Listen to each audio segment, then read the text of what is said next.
Salam, apa kabar? Tentunya luar biasa. Tuhan dahsyat, Tuhan heran, haleluya, haleluya. Nah, hari ini saya akan bahas salah satu topik yang sangat-sangat menarik, yaitu mujizat terjadi 15.000 orang.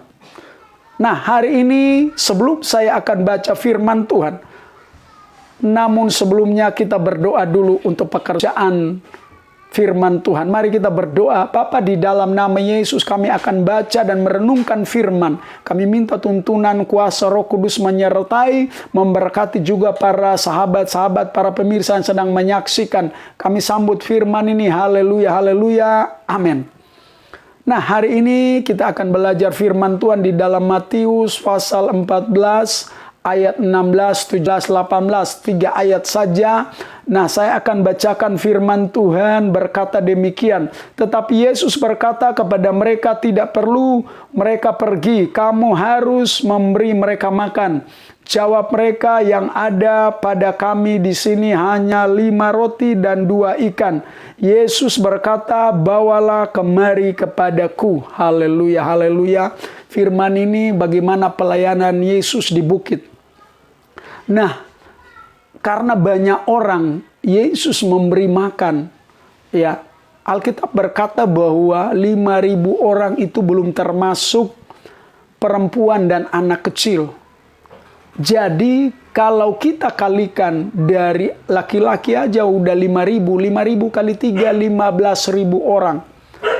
Bukan 15.000 orang, 15.000 orang yang mereka mengalami mujizat lawatan Tuhan yang begitu luar biasa. Nah, hari sudah mulai malam.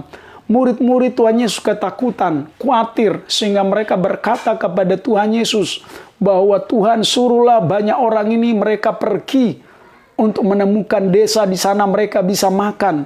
Karena mereka takut, dari mana kita bisa memberi makan kepada 15.000 orang ini? Tapi Yesus berkata kepada ayat yang ke-16 tadi, berkata bahwa tidak perlu menyuruh mereka pergi, kamu harus memberi makan buat mereka. Kenapa? Nah, saya akan bahas ada 3 poin atau 3 hal firman ini. Yang pertama adalah anak kecil ini punya hati yang siap memberi untuk pekerjaan Tuhan. Kenapa anak kecil ini dia punya hati yang memberi untuk pekerjaan Tuhan atau membantu pekerjaan Tuhan? Karena ditemukan setelah diperiksa dari 15.000 orang ini, hanya anak kecil ini yang memiliki 2 ikan dan 5 roti. Ini nggak masuk akal.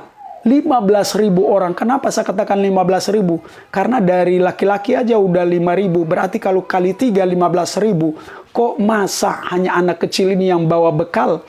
Jadi secara akal, artinya secara logika ini yang saya coba renungkan nggak masuk akal. Hanya 1 orang yang membawa bekal, hanya anak kecil, ini nggak masuk akal. Jadi yang pertama saya mau sampaikan bahwa anak kecil ini punya hati yang siap memberi untuk pekerjaan Tuhan. Yang kedua, Yesus berkata bahwa tidak perlu. Yesus berkata bahwa kamu harus memberi mereka makan. Ini penekanan kepada murid-murid Tuhan Yesus. Nah, kenapa saya berkata bahwa murid-murid Tuhan Yesus ini gayanya mereka pelit. Mereka tidak mau berkorban, mereka tidak mau menopang pelayanan Tuhan. Kenapa sehingga saya berkata demikian? Karena di ayat 15 itu berkata bahwa Tuhan, murid-murid Tuhan Yesus berkata kepada Tuhan, suruhlah banyak orang ini mereka pergi ke desa supaya di sana mereka bisa dapat makan. Artinya di sini saya simpulkan berarti murid-murid Tuhan Yesus ini tidak menopang pelayanan Yesus, tidak belajar berkorban. Ini yang bahaya. Ya, yang ketiga atau yang terakhir, mujizat itu nyata. Kenapa mujizat itu nyata? Dari 2 ikan dan 5 roti, Yesus menghadap ke langit. Yesus mengucap syukur dan Yesus berdoa dan Yesus menyuruh murid-murid Tuhan Yesus bagi-bagikan. Dan Alkitab mencatat bahwa mereka makan semua kenyang, bukan lapar. Ya, dan dikumpulkan itu ada sisanya 12 bakul. Nah, siapa yang diberkati? Murid-murid Tuhan Yesus kah atau siapa? Yesus memberkati.